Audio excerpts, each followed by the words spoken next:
బంగ్లాదేశ్ మధ్య 2 టెస్ట్ మ్యాచ్ల సిరీస్ జరగనుంది. సెప్టెంబర్ 19 నుంచి ఈ సిరీస్ ప్రారంభం కానుంది. ఈ నేపథ్యంలో బీసీసీఐ ఆదివారం భారత్ జట్టును ప్రకటించింది. 2022లో కారు ప్రమాదానికి గురైన star wicket keeper Rishabh Pant తిరిగి టెస్ట్ జట్టులోకి రీ ఎంట్రీ ఇచ్చాడు. కానీ సీనియర్ ప్లేయర్ అయిన మహమ్మద్ షమి, శ్రేయస్ అయ్యర్లకు ఊహించని షాక్ తగిలింది.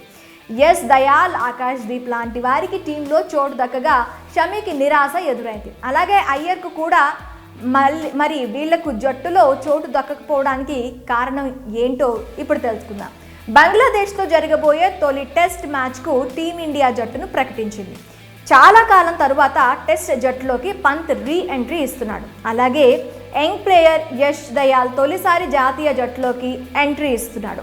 ఇక దులీప్ ట్రోఫీలో తొలి మ్యాచ్లోనే 9 వికెట్లు తీసి అదరగొట్టిన ఆకాష్ దీప్ జాగ్ పాట్ కొట్టాడు.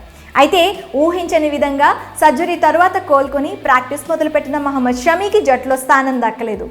అతడితో పాటు సీనియర్ బ్యాటర్ శ్రేయస్ అయ్యర్కు కూడా షాక్ తగిలింది. అయితే వీరిద్దరిని ఎంపిక చేయకపోవడం ఇప్పుడు చర్చనీయాంశంగా మారింది. కాగా మహమ్మద్ షమి, శ్రేయస్ అయ్యర్లను బంగ్లాతో జరిగే తొలి టెస్టుకు బీసీసీఐ ఎంపిక చేయలేదు. ఇది అందరికీ ఆశ్చర్యం కలిగించింది. సర్జరీ చేయించుకున్న తర్వాత ప్రాక్టీస్ కూడా ప్రారంభించాడు షమి. అది కాక అతడిని బంగ్లాతో టెస్ట్ సిరీస్కు పరిగణలోకి తీసుకుంటామని చీఫ్ సెలెక్టర్ అజిత్ అగర్కర్ సైతం ఓ సందర్భంలో తెలిపాడు. కానీ అనూహ్యంగా అతడి జట్టులో ప్లేస్ దక్కించుకోలేకపోయాడు. దానికి కారణం ఉంది.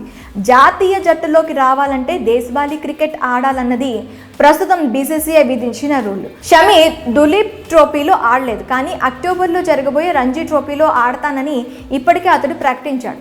అక్కడ తన సత్తా నిరూపించుకుని జట్టులోకి రావాలన్నది షమి ఆలోచన. అందుకే షమికి ఈ సిరీస్లో చోటు దక్కలేదు. ఇక శ్రేయస్ అయ్యర్ పరిస్థితి మరో రకంగా ఉంది.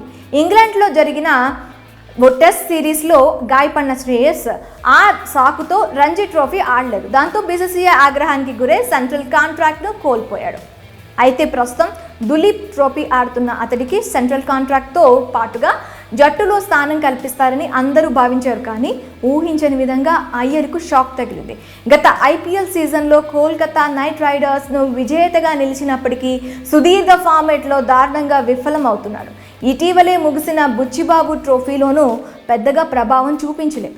దాంతో సెలెక్టర్లు అతన్ని పక్కన పెట్టినట్లు తెలుస్తోంది. మరి షమి అలాగే అయ్యర్లను బంగ్లాతో మ్యాచ్కు ఎంపిక చేయకపోవడంపై మీ అభిప్రాయాలను కామెంట్ రూపంలో మాకు తెలియచేయండి.